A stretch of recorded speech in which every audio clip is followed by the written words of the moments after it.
¿Qué está pasando? Soy Ricardo, el crítico cínico. Y estamos con otro revision de RWBY. Well, that's about as much Spanish as I know how to do. Congratulations, you're somewhat fluent in Google Translate. My opening gimmicks aside, like I said, hi guys, here we are with another RWBY review. Well, while I may not know much about my mother's native tongue, I do like to think that I know a good deal about good characters and good story. And last episode gave us some story, I think. Lagana, do you remember what happened last time with the story? Not really, I was kinda distracted by Cinder's stealth outfit. As you might be getting, once again, we really don't know what our villain is up to. We know she broke into the cross-continental transmit tower, where she hacked into their computers and did something. RWBY tried to stop her, however, Cinder got away, leaving both RWBY and the audience kinda confused on just what happened. But that's kinda okay, because once again, the strength of this show is in its characters, and we've gotten some really good scenes from them. And one of the most powerful ones of this volume happened just last episode. Finally, after over a volume and a half of saying, "You can do a hell lot better, girlfriend," we learn at last why Pierre liked Jean. As a renowned fighter and a famous face both for those becoming huntsmen and lovers of cereal, Pierre has been placed on a pedestal that has brought her much admiration and good fortune, but has also isolated her from the rest of the world. People see her as a figure of success, unobtainable and almost alien. It was nearly impossible for her to make any kind of real bonds with others. But with Jean, it was different. Not knowing who she was and being so weak and helpless himself, he could see her for who she was. Not as a warrior, nor as a famous figure, but just as someone he could call friend. The beauty that is the confession of your love to your senpai.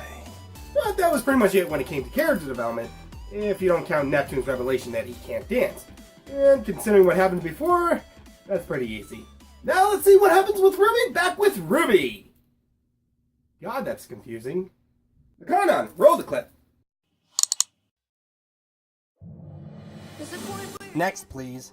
We return to see Ironwood going all Kent Mansley, saying that they need to do something as Glinda argues the point, all the while Osmond tries to ignore the bickering couple in front of him. Luckily, RWBY arrives to break the tension.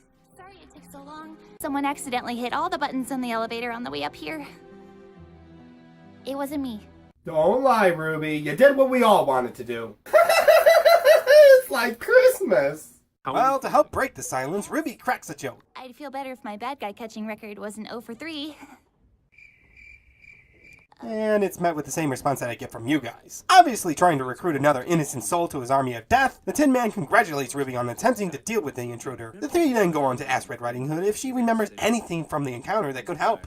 Was anyone else with her? Did she look familiar to you at all? I don't know. No, she didn't seem familiar at all. Hey, Cinder, what's going on, girlfriend? Tell Clark Kent I said hi. Yeah, no, she was wearing a mask, so yeah, I couldn't recognize her at all. To be honest, I wasn't looking at her face either. Excuse me, my eyes are up here. Yeah, but your boobs are down there. So yeah, RWBY's not so good with the faces. With the yellow trailer, I guess we should have seen that coming. She does say that the intruder fought with glass, which reminds Glinda of the girl that they fought back in episode 1. Hearing that this girl may be involved with Torchwick, but the adults are not willing to connect the two without more information, RWBY lets slip a lie that she might have overheard Cinder saying something about a hideout in the southeast. Interesting. I thought you said the intruder never... Thank you for your cooperation, RWBY. Anytime. And Ms. Rose, please try and be discreet about this matter. With RWBY gone, Ironwood starts to rise as he explains his plan to practically invade the southeast and eradicate all that stand in his way. Why must your answer to everything involve a triumphant display of military bravado? You treat every situation like it's a contest of measuring... Glinda. I agree. We already get it, Glinda. Yours is bigger. I'd still tap it. Anywho, Oz explains that they simply can't just jump to action, as this may be part of a bigger plan and they may want to get more information. To which frustrates Ironwood, who says that he's fought with Ozzy Osbourne for years, as well as Ozpen, and he's not down on doing nothing. But if you mean to tell me that your plan is to merely hold the defenses and wait... It is not. You're a general, James. So tell me, when you prepare to go to war, which do you send in first? Flag bearer or the scouts? What happened? Well, Well, so much for being discreet. That was a risky move. No. I think you handled it well. Anyways, Ruby's a little down, thinking that her lie didn't stick. Ruby, remember, this guy lied his way in. You'll be fine, sweetie. But to cheer Ruby up, Yang tells her that a package from their dad arrived.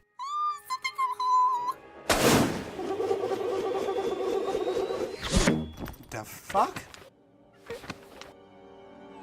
The double fuck?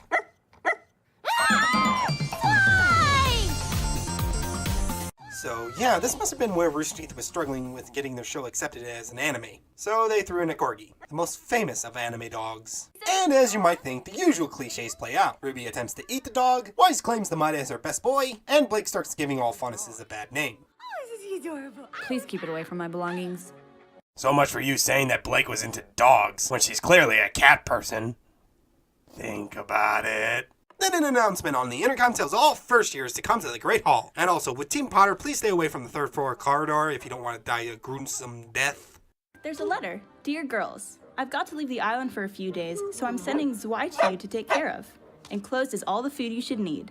Love you both, Tai Yang. Triple fuck!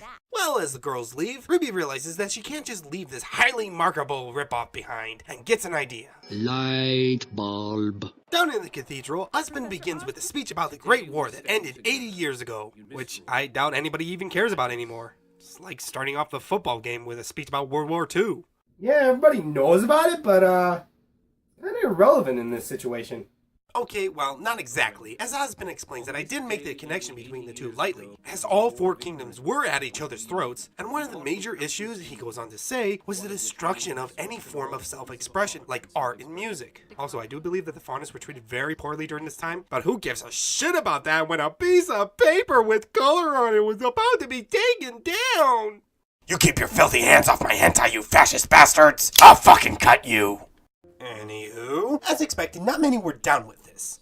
As a result, those who opposed this tyranny began naming their children after one of the core aspects of art itself: color. So what, a handful? Because apart from our four girls, I don't think anyone else is named in such a way. One could make an argument about Emerald and Mercury, but Emerald is more recognizable with a stone, whereas Mercury is just hazardous to your health.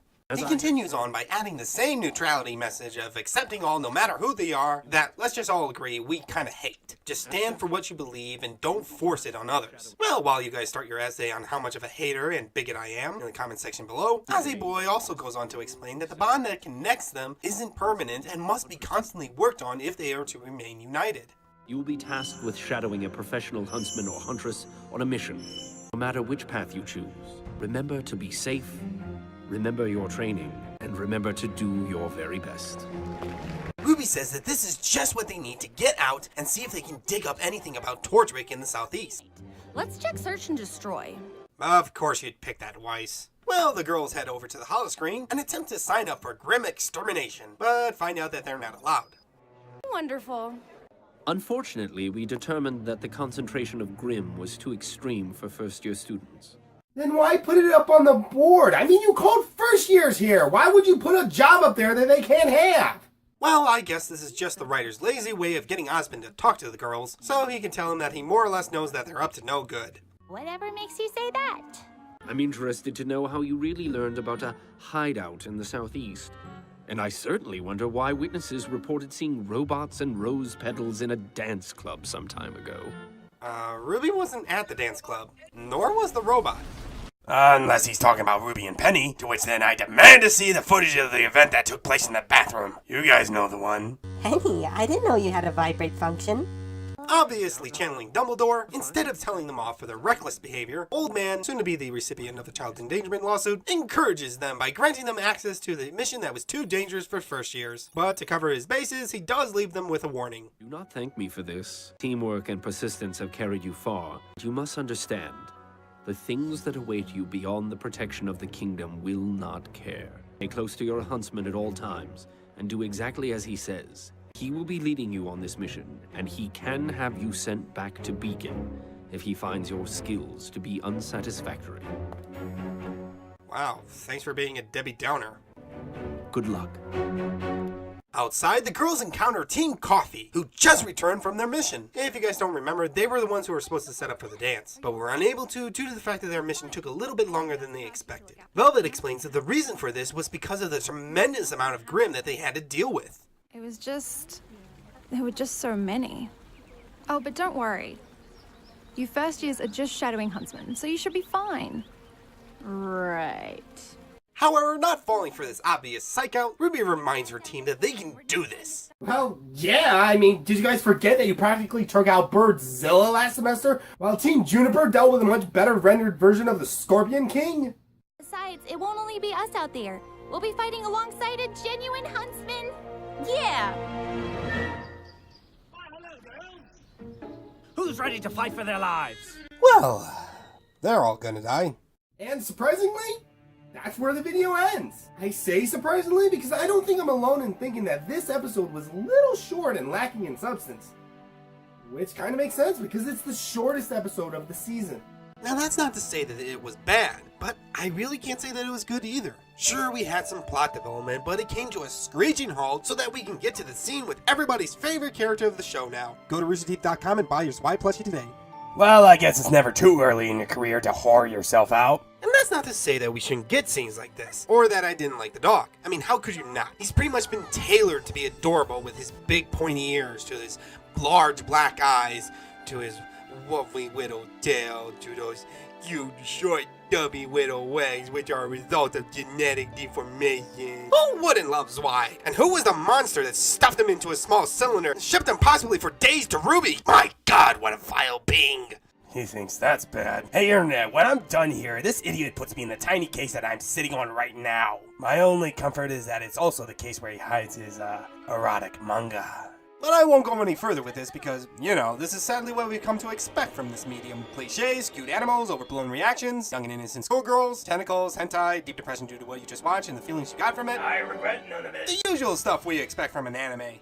If anything, this episode felt very similar to some of the episodes we got back in Volume 1. You know, the ones they chopped into 2 to pad their releases? It sort of felt like they were more interested in setting things up for the next episode than working on giving us a story right now. I believe it's called the Batman v Superman condition.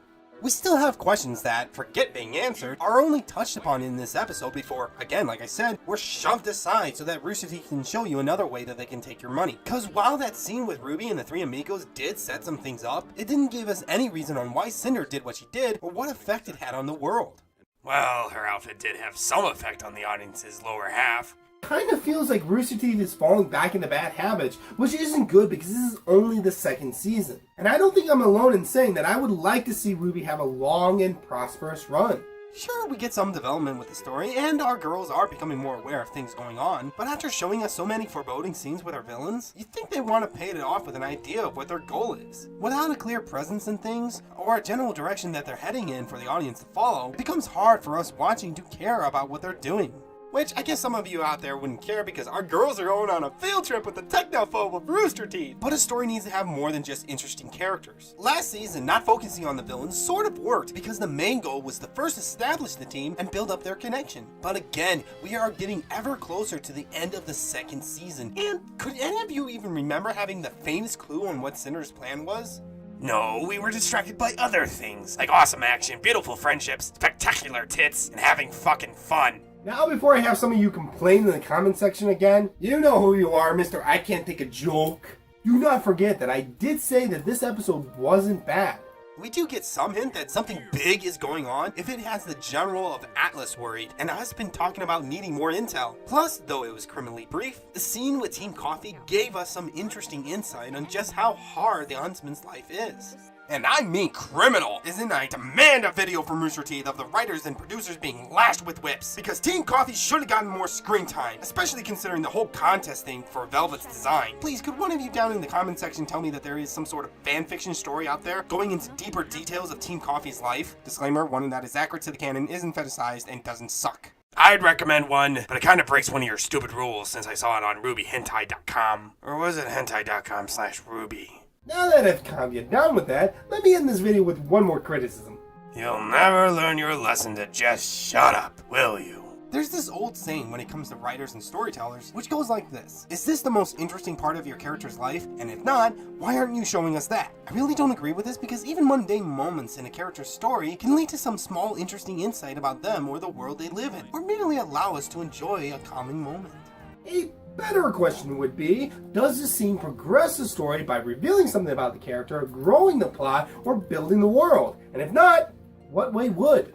Because while yes, this episode felt more like a next time on RWBY moment, it still brought us some plot development, gave us some new insights about the characters, and revealed some dark parts about this world. The one problem with it all was that the writers seem to have been building up on something with our villains, with all those scenes of apprehension, but if you're telling me that it all led up to Cinder just hacking the CCT tower's computers, then that's pretty weak. I should probably clarify for those who clearly haven't figured it out yet, that I do know more than I lead you to believe, but I'm trying to hold back for the review's sake, that yes, it's clear that this is building up to something far greater, but we should have gotten some sort of scene with the three of them like we got back in episode 5, to build on that. Because, like I mentioned, this episode was really short, and they could have extended it with something like that. That not only would have been likely entertaining to watch, but it also would have served in helping us to understand more about our villains. Hey, all I need to know is how the game Fuck, Marry, Kill would go down. Well, technically I'd do any of them, but if I had to choose, this is how it would be. Most I can say is that RWBY has surprised us before, and we can only hope that it does so with the plot before the end of this season. And with that, thanks for watching, guys! Soy Ricardo, el crítico cínico. Domino ninguna película es sagrada. Ningún video es seguro, pero todo merece una oportunidad. Los veré la próxima vez. Todos.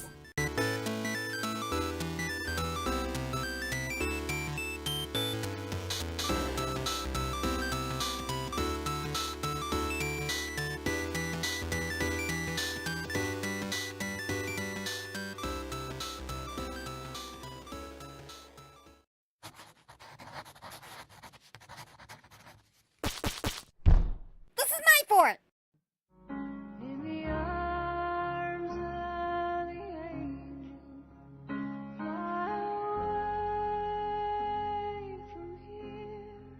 Hi, I'm Sarah McLaughlin. Every day, innocent animals are abused. Please, call the number on your screen.